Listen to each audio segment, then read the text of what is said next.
Hola, buenas tardes a todos. Vamos a resolver el examen EBAU Física de Cantabria del año 2024, convocatoria extraordinaria.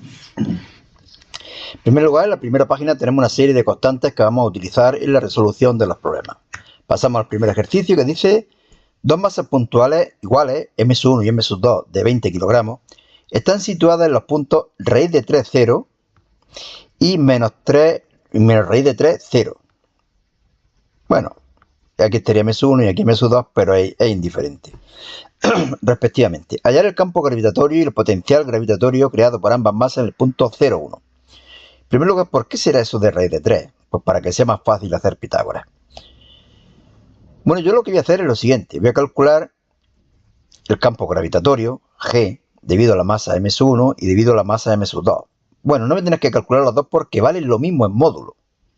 Y las componentes horizontales se van a anular.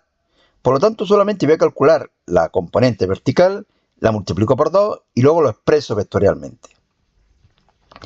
G1, que es igual a G2, el módulo, será igual a G, la masa de M1 o M2, me da igual, dividido por la distancia al cuadrado. Pero es que esta distancia, cuando hacemos Pitágoras, es 2 metros. Por lo tanto, me queda 6,67, 10 elevado a menos 11, 20 dividido 4, lo que da un valor de 3,335 por 10 elevado a menos 10. Bueno, las unidades las pongo al final. ¿Cuál es la componente vertical?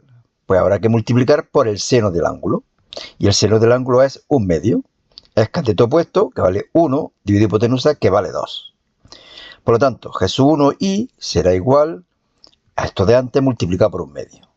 Pero hay que multiplicar por 2 para calcular el campo gravitatorio total.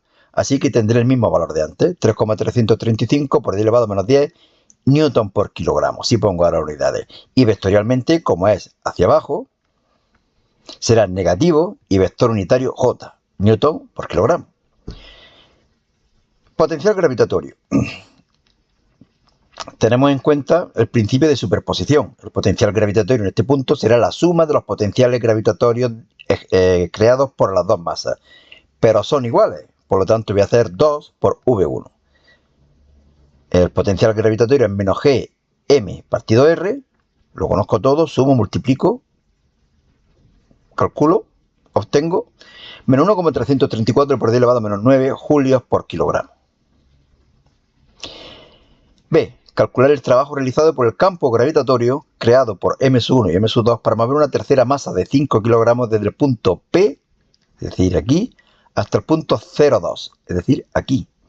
Tener en cuenta que el campo gravitatorio creado por estas dos masas va a tirar de la masa que hay aquí, es decir, atraen estas dos masas evidentemente a la masa M3.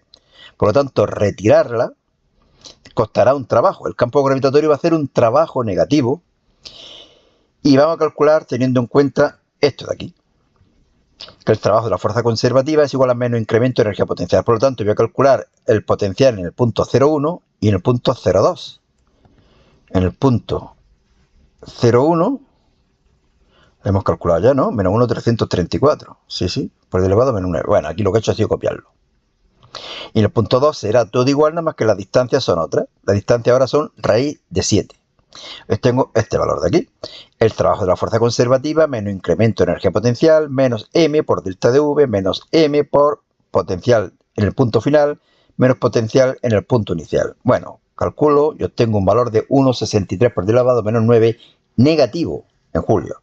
Ya decíamos que el campo no va a empujar a la tercera masa hacia afuera, no va a crear un trabajo, sino que va a impedir ese movimiento. Por lo tanto, el trabajo realizado por la fuerza conservativa es negativo. Tendremos que tener otra fuerza externa para provocar el traslado de la masa M3 alejándola de M1 y M2, que es lo que decimos aquí. Bueno, 2. Un satélite de 1.200 kilogramos de masa describe una órbita circular a una distancia de 2.638 kilómetros de la superficie de la Tierra. Calcular el periodo y la velocidad orbital del satélite. Bueno, lo primero que hago es calcular el radio de la órbita del satélite, que será el radio de la Tierra más la altura. Me da un valor de 9.008 kilómetros, lo mismo que 9,008 por 10 elevado a 6 metros. La masa del satélite es 1.200 kilogramos. Bueno, voy a calcular esta formulilla, que todos conocéis, que es igualando la fuerza de atracción gravitatoria con la centrípeta. Y como siempre digo, no hay dos fuerzas, hay una sola fuerza, que es la fuerza de atracción gravitatoria, que hace de fuerza centrípeta. Obtenemos el valor la expresión de la velocidad orbital. Pero sabemos que la velocidad es constante, por lo tanto también es igual a 2π repartido t. V cuadrado es igual a v cuadrado, y de aquí ya puedo despejar lo que quiera. En este caso, el periodo, que es lo que me piden. Sustituyo, calculo y obtengo un valor de aproximadamente 2,36 horas. Velocidad orbital, pues me vengo a esta ecuación o a esta ecuación, a la que queráis. Otras veces lo he hecho por aquí y otra vez, y ahora lo voy a hacer aquí. Obtengo un valor de 6.665,4 metros por segundo. Apartado B, calcular la energía cinética, potencial y gravitatoria total del satélite. Bueno, la energía cinética, un medio de mv cuadrado, lo conozco todo. Energía potencial menos gmm partido r, lo conozco todo. Y la energía mecánica sería la suma de estas dos. Pero bueno, si no me hubieran pedido ninguna de las dos, lo podría haber hecho de esta forma. Calcular la ecuación o deducir la ecuación de la energía mecánica de un satélite, sumando la energía cinética y potencial. Obtengo esta ecuación que supongo que conocéis. Menos gmm partido 2r. Y fijaros que obtenemos una energía mecánica que tiene el mismo valor absoluto que la cinética, nada más que negativa. Eso va a ocurrir siempre. A no ser que en los cálculos hagamos algún redondeo que me haga que aquí tengamos, por ejemplo, menos 2,66 o menos 2,68. Pero formalmente tiene que ser la misma cantidad que la energía cinética, nada más que con signo negativo. La energía mecánica siempre negativo. C, la relación de la aceleración de la gravedad a esa altura con la aceleración de la gravedad en la superficie terrestre. Bueno, la gravedad a esa altura sería gmr cuadrado, la gravedad en la superficie gm radio de la Tierra al cuadrado. Lo dividimos, empiezan ahí un mogollón de cosas y me queda 0,5. Es decir, que la gravedad a esa altura sería 4,9 aproximadamente. 3. Tenemos dos cargas de menos 5 microcoulombios y más 5 microcoulombios. Es decir, valen lo mismo en valor absoluto, solamente que esta negativa y esta positiva. En los vértices B y C, de la base de un triángulo equilátero de 0,5 metros de lado. Yo es que casi ni veo los 50 centímetros. Casi nunca es conveniente utilizar los centímetros. Casi siempre en metros. Hay que calcular el campo eléctrico en el vértice A. Bueno, aquí no hay nada, pero es como si hubiera una carga positiva. Por lo tanto, esta negativa, Q1 la atraería hacia acá. Por lo tanto, campo eléctrico B sub E sub 1 estaría así. Mientras que aquí hay una carga positiva que la repelería a esta hipotética carga positiva. Por lo tanto, el campo eléctrico iría hacia allá. Aquí lo he dibujado. Esta sería E sub 2 y esta sería E sub 1. Pero la distancia y el valor absoluto de las cargas valen igual. Así que voy a calcular solamente una. Voy a anular, o se van a anular las componentes verticales, calculo la horizontal y la multiplico por 2. E sub 1, K, Q sub 1, R sub 1 al cuadrado. Lo conozco todo. 1,8 por d elevado a menos 5. Para calcular cuánto vale la componente horizontal, multiplico por el seno del ángulo este de aquí, que es 30 grados. ¿De acuerdo? O este de aquí, que es 30 grados. 0,5. Me da 9 por d elevado a 4 newton por coulombio. Multiplico por 2, 1,8 por d elevado a 5, y lo expreso vectorialmente. Hacia la izquierda negativo, vector unitario I, newton por coulombio. B. Potencial eléctrico en el punto D, aquí. Pues el potencial eléctrico será la suma de los dos potenciales eléctricos, KQR y KQR. Este d elevado a menos 6 que sacaba factor común. Fijaros que son menos 5 por d elevado a menos 6 y 5 por d elevado a menos 6. El d elevado a menos 6 lo saco fuera. Primera carga negativa, segunda carga positiva. Distancia. Desde esta de aquí hasta aquí, Pitágoras. Y resulta ser 0,433 metros. Distancia de aquí a aquí, 0,25 metros. Valor total, 7,61 por d elevado a 4 julios por coulombio. Como está más cerca la carga positiva, potencial total positivo. Y C.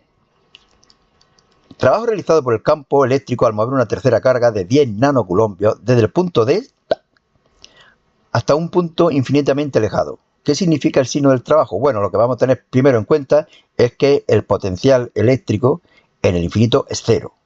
Aquí lo vemos. El trabajo efectuado por el campo eléctrico será igual a menos incremento de energía potencial, lo que es lo mismo menos Q por delta de V. Menos Q por potencial en el infinito, que es 0, menos potencial en el punto D. Menos la carga 10 nanocoulombios. Potencial en el infinito, menos potencial en el punto D, me da un valor de 7,61 por 10 elevado a menos 4 julios. ¿Eso qué significa? Que el campo aporta esa energía para alejar la tercera carga hasta el infinito. ¿De acuerdo? Por lo tanto, el proceso sería en principio espontáneo. Yo no tengo que aportar energía para trasladar la carga a un punto infinitamente lejano. Bueno, pues seguimos. 4. En la figura se muestra una bobina en el plano IZ, compuesta de 10 espiras de radio R igual a 3 centímetros, en presencia de un campo magnético variable en el tiempo, de acuerdo con esta expresión. Tened en cuenta centímetro a metro, y que casi se me olvida cuando lo hago, militeslas a teslas, es decir, habrá que dividir por 1000, multiplicar por 10 elevado a menos 3. Obtener el flujo a través de cada espira, es importante que nos digan de cada espira, si nos dijeran a través de la bobina tendríamos que multiplicar por n, en función del tiempo. Bueno, pues el flujo es igual al producto escalar del vector B por el vector S, por lo que es lo mismo módulo por el coseno del ángulo que forma. Pero el ángulo que forma el vector superficie y el campo magnético es 0. Recordar que el vector superficie es perpendicular a la superficie. Campo magnético, que lo tenemos aquí, por 10 elevado a menos 3 para pasarlo a Tesla. Superficie del círculo, pi r cuadrado, los centímetros a metros, y coseno de 0. Obtengo esta expresión. Se acaba. B. Calcular la fuerza electromotriz inducida sobre la bobina. Pues tenemos que derivar el flujo con respecto al tiempo, multiplicarlo por n e incluir un signo negativo que indica que el sentido de la corriente es aquel que provoca un campo magnético inducido que se opone a la variación de flujo que ha habido a través de la superficie.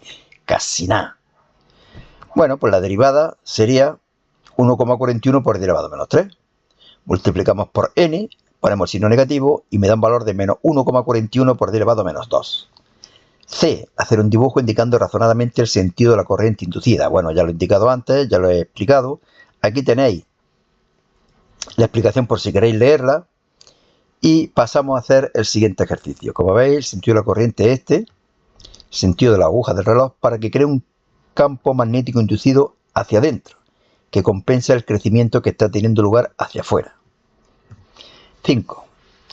Una onda armónica transversal de frecuencia 5 Hz, voy poniendo aquí los datos más interesantes, de longitud de onda 40 centímetros, directamente pongo 0,4 metros, y amplitud 2 centímetros, 0,02 metros, se propaga por una cuerda en sentido negativo. Negativo, y aquí hay por lo tanto un signo más.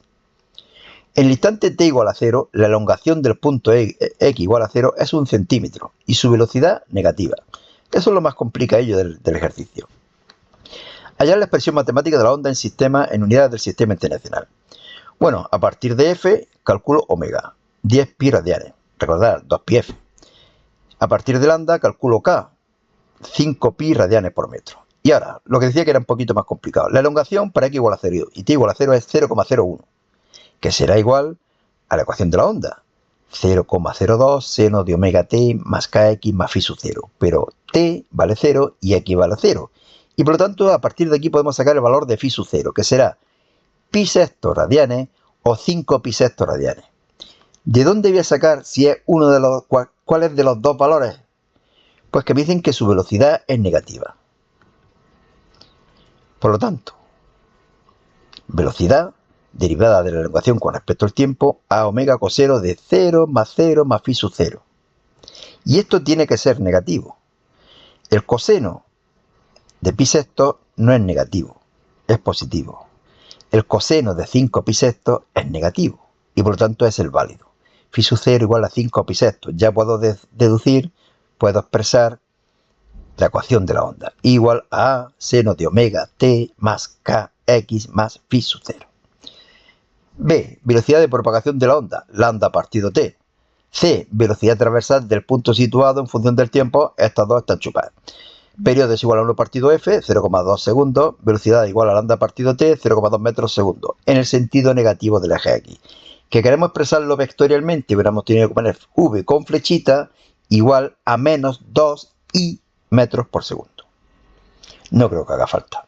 La velocidad transversal, la elongación, esto he copiado la ecuación de antes, la velocidad es la derivada de la elongación con respecto al tiempo, me sale esto de aquí, sustituyo x por 0,05 y me queda esto de aquí. Pero claro, 5 por 0,5 más 5 partido sexto es 1,083 pi. Pues listo, papeles. 6. Un foco sonoro se encuentra a una altura de 50 metros, aquí arriba. Perdón, vamos a pegar un chupito. Qué rica está el agua. El nivel de intensidad en el punto A es 90 decibelios, mientras que el punto B es 70 decibelios. Está más lejos, lógico. Calcular la potencia con la que emite el foco. Bueno, a partir de este dato, de 90, calculamos la intensidad sonora, 10 elevado a menos 3. Y a partir de esta ecuación, que relaciona la intensidad, la potencia y la superficie de una esfera, calculamos la potencia, 31,42 vatios. Calcular la distancia entre el foco F y el punto B. Hacemos lo mismo. Como me dan la sonoridad, calculo la intensidad y a partir de la intensidad la distancia. 500 metros. Esto es 50. Esto es 500. ¿Cuál sería el nivel de intensidad del punto A si se agrega otro foco de igual potencia a una altura de 25 metros? Es decir, aquí en medio. Bueno, pues la intensidad del segundo altavoz, el segundo foco, será igual a potencia partido superficie, y la potencia la sabemos, la distancia también, y obtenemos 4 por 10 elevado a menos 3. Pero están los dos focos, los dos altavoces, los dos mecanismos que producen el sonido. Y por lo tanto la intensidad total será igual a la intensidad de uno de los altavoces más la intensidad provocada por el otro altavoz. Me da 5 por 10 elevado a menos 3 y ya puedo calcular la sonoridad. 97 decibelios. Evidentemente tiene que salir más que al principio. Al principio era 90, cuando había un solo altavoz, como hay ahora dos, 97. 7. Un rayo de luz de frecuencia 5 por 10 elevado a 14, y recuerdo que la luz cuando pasa de un medio a otro no cambia de frecuencia. La frecuencia solamente depende del foco emisor. Emerge del interior de un bloque de vidrio que tenemos aquí al aire. Y el ángulo de incidencia es de 23,7 y el ángulo de refracción 40. Bueno, pues podemos calcular inmediatamente el índice de refracción del vidrio, que es lo primero que me piden.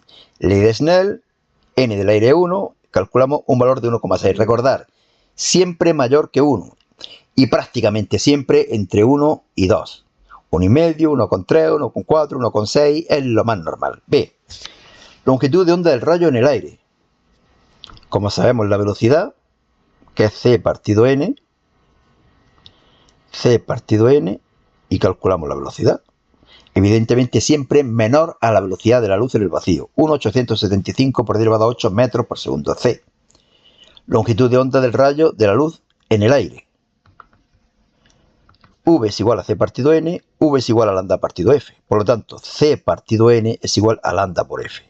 Y de aquí deducimos el valor de lambda. C partido nf. C, nf, 6 por 10 elevado a menos 7. Y última pregunta. ¿A partir de qué ángulo de incidencia se producirá la reflexión total? Nos están preguntando el ángulo límite. Y para ello vamos a aplicar la segunda ley de Snell, teniendo en cuenta que el ángulo de refracción va a ser 90 grados. Lo hacemos. Seno de L, que sería el ángulo límite, seno de 90, en el aire, en el vidrio, calculamos n y obtenemos un valor de 38,68 grados. Es decir, que a partir de ese ángulo, para ángulos mayores de 38,68, se produce la reflexión total. 8. Un objeto se encuentra situado a 8 centímetros de una lente convergente, evidentemente a la izquierda, por lo tanto S igual a menos 8 centímetros. Distancia focal 6 centímetros, por lo tanto convergente, como nos dicen. ¿Dónde se deberá colocar una pantalla, es decir, S', para obtener una imagen del objeto? ¿Y cuál será el tamaño de la imagen obtenida? Representar el trazado de rayos manteniendo las proporciones. Bueno, esta ecuación que todos conocéis, de la lente delgada, aquí la única incógnita es S'. Sustituimos, calculamos y obtenemos un valor de 24 centímetros, valor positivo a la derecha de la lente. Aquí lo vemos. Este es el objeto y esta es la imagen. A la derecha de la lente y como veis, el tamaño bastante superior. Aquí lo vemos. Y' partido I igual a S' partido S. Esta es la otra ecuación importante de las lentes. Nos da un valor de menos 3i, por lo tanto imagen invertida y triple de grande como acabamos de ver en la imagen. Ahora la vemos otra vez en el trazado de rayos. La lente convergente la sustituimos por otra divergente con la misma distancia focal. Bueno, ahora no sería 6 centímetros, serían menos 6 centímetros. ¿Dónde se formará la imagen? Evidentemente a la izquierda, y siempre una imagen virtual, y siempre una imagen menor. Recordar, lentes divergentes, imagen menor, derecha y virtual, siempre. Bueno, pues hacemos lo mismo, solamente que S vale ahora menos... ¿Cuánto era? Menos 8, ¿no? Sí, despejamos de aquí S' y obtenemos un valor de menos 3,43 centímetros. Como veis, a la izquierda de la lente. La imagen de una lente divergente siempre es a la izquierda. Y' partido I, despejamos I' y obtenemos 0,43. Como decía, siempre menor y derecha. Y aquí tenemos los dos casos. La lente convergente, tamaño grande pero invertido. Lente divergente, tamaño más pequeño, derecho, virtual. Virtual porque se cruzan las prolongaciones de los rayos. Pero es que este rayo viene por aquí. Por lo tanto, estos dos rayos no se cruzan. Cada vez se separan más. Lo que se cruzan son las prolongaciones hacia atrás de los rayos. 9. Cuando se incide sobre un metal con una luz de 300 nanómetros, que habrá que pasar a metros, se emiten electrones con una velocidad de 9 por 10 elevado a 5 metros segundo. Calcular A. La energía de los fotones incidentes. Es igual a H por F o es igual a H por C partido lambda. Lo conozco todo. A metros. 6,63 por 10 elevado a menos 19. Casi siempre 10 elevado a menos 19, 10 elevado a menos 20, energía de los fotones. B. Frecuencia umbral. Ecuación de Einstein. Aquí lo conozco todo menos F sub 0. Sustituyo, calculo y obtengo un valor de 4,44 por 10 elevado a 14 hercios. C. Diferencia potencial necesaria para frenarlo completamente los electrones emitidos. Muchas veces se utiliza que la energía cinética es igual a Q por V, siendo Q el valor absoluto de la carga. Pero a mí me gusta deducirlo. Esta es la energía cinética, 3,7 por 10 elevado a menos 19. La energía mecánica es constante, puesto que solamente está actuando la fuerza eléctrica. Por lo tanto, incremento de energía cinética más incremento de energía potencial igual a 0. El incremento de energía cinética será 0, que es la energía cinética final, menos la inicial, más Q delta V igual a 0. Delta V es igual a energía cinética partido Q. Y fijaros que me sale siempre un valor negativo. Las cargas negativas se frenan hacia disminuciones de potencial eléctrico. Si hubiéramos hecho, como he dicho antes, energía cinética igual a Q por delta V, me hubiera salido un valor positivo. De las dos formas creo que deberían de ponerlo bien.